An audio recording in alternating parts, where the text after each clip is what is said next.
In Jesus' mighty name. Amen. Amen. Well, let's just open to Isaiah chapter 40 and verse 29. Isaiah chapter 40 and verse 29. Once again, we want to encourage you, please set your goals for the year. Everything you want God to do for you, write it out on paper.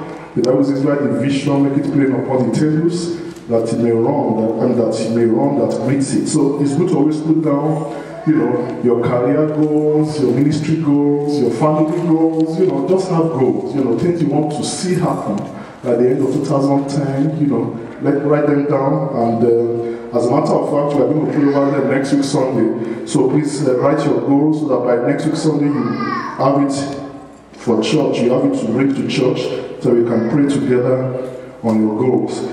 Isaiah chapter 40 and verse 29. We share briefly on the topic, winning in 2010, and the subtopic will be waiting on the Lord. How to win in 2010. You wait on the Lord to win in 2010. Isaiah 40 and verse 29. The Bible says in Isaiah 40 and verse 29 that God gives strength. He gives power to the weak. And to those who have no mind, He increases strength. Verse 30. Even the youth shall faint and be weary, and the young men shall utterly fall. But those who wait on God, those who wait on the Lord shall renew their strength. They shall mount up with wings like eagles. They shall run and not be weary. They shall walk and not faint. The Bible says God gives power to the weak. Amen. That's a good one. To those that have no mind, He increases strength. The Bible says even the youth will fail. Even their strength will fail them. He said, but those who wait on the Lord shall renew their strength. They shall mount up with wings like eagles. They shall run and not be weary. They shall walk and not faint. Father, once again, breathe upon your word. Let your word come with accuracy, with exactitude, Almighty Father. Let your word this morning mix with faith in the hearts of the hearers, Almighty Father. Take over my faculties, Almighty Father. Talk through me, think through me. Lord, do your work through me, mighty Father. And let your people be blessed, O God, by you. And let your name alone be exalted. We give you praise. We give you worship. Thank you, mighty Father. In Jesus' mighty name, we have prayed. The Bible says that those who wait upon the Lord shall renew their strength. They shall mount up with wings as eagles. They will run and not be weary. They shall walk and not faint. And the basic thing is, how do we wait on the Lord? What does it mean to wait on the Lord? And we keep hearing it in church circles, wait on the Lord, wait on the Lord, wait on the Lord. What does it really mean to wait on the Lord? What it means is that for a time, you want to have all your activities centered around God. Amen? When you wait on the Lord, you have your activities for a period of time to be centered around God and His Word. When you have waiters and waitresses waiting on you in the restaurant, they are there to attend to you. They are around you. You want water, you beckon on them, they come give you water. They are waiting, they are attending to you, they are concentrating on you. So, in like manner too, what it means to wait on the Lord is that you want to have your activities for a period of time to be centered on God, on His Word. And the Bible says if you do that, God will renew your strength. So if you do that, you will mount up with wings as eagles, you will run and not be weary, you will walk and not faint. You see, in a new year like this, the journey is far. 365 days down the line is far. And in these 365 days, there will be obstacles. There will be mountains to climb.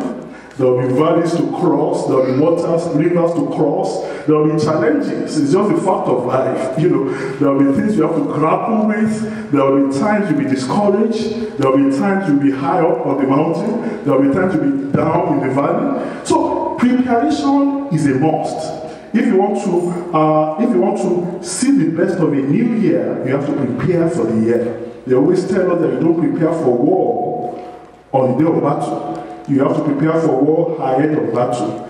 Amen. Children teacher, is it possible this fall, this, this? Amen. Can we just have some peace, please? So it's possible that down the line, you want to concentrate on God. And waiting on God means, just like I said, your activities are centered around God. And of course, you also want to do things that would center around Him. Amen? So, just like I said, in a new year like this, you are going to have challenges, you are going to have victories.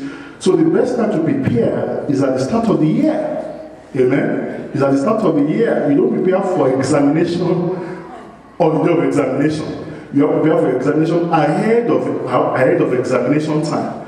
And the quality of your preparation determines the quality of the grades you get in the exam.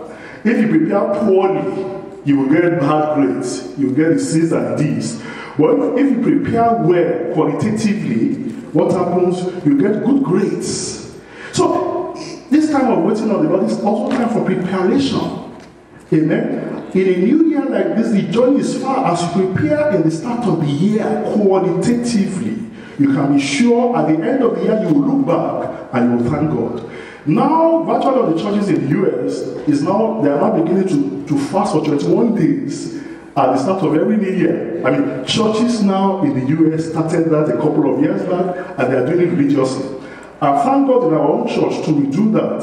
But we do it in February, that's in the Redeemed Church worldwide. We have February is the fasting month for the new year. But we now found, well, in our church this year, let's start off, do a 1 week thing, this month, I beg your pardon. Now, of course, by the coming month again, we will also join the global RCCG to fast. When you wait on the Lord, you are having your activities centered around Him. When you also wait on the Lord, you are shutting out distractions to concentrate alone on Him. You shut out distractions, concentrate alone on Him. You stay around Him, you stay in His presence. You want to be locked in, with Him. And of course, it also means that you are waiting on Him to respond to you. It's a place of trust. You are waiting on someone to come through. When you are waiting for me, you are waiting for me to come through for you.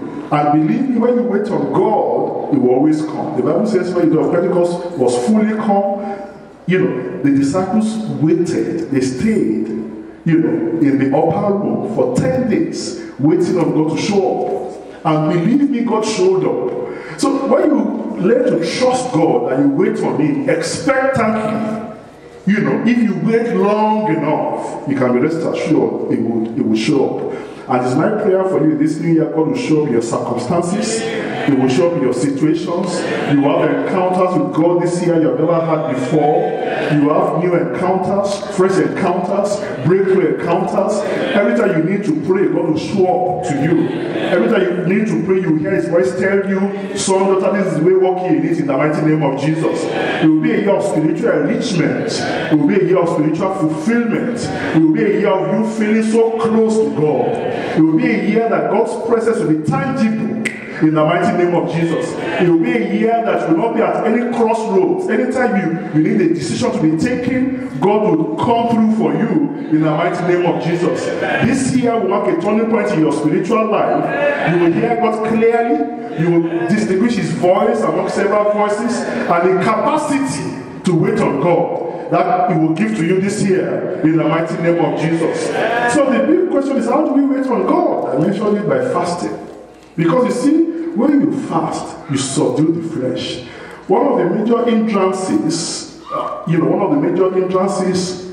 for man in reaching God is the flesh, our fallen nature. The Adamic nature where. That's why many people cannot connect with God. And the Bible is so clear. Galatians chapter 5 verse 16, it says your flesh works contrary to your spirit. Amen. And the spirit also works contrary to the flesh. So they are loggerheads. The flesh and the spirit. There's an inner man. That's the one that got born again. Man is tripartite being. You live in a body, you have a soul, and you're a spirit. So when God comes, when you get born again, your spirit man comes alive. That's where God resides. And as you allow God, as you get closer to God, you begin to grow as a Christian, and that spirit man begins to grow. Your spirit man is actually a man.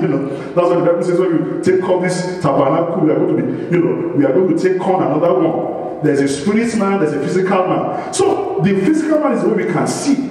So that this physical man, this flesh, is at loggerheads with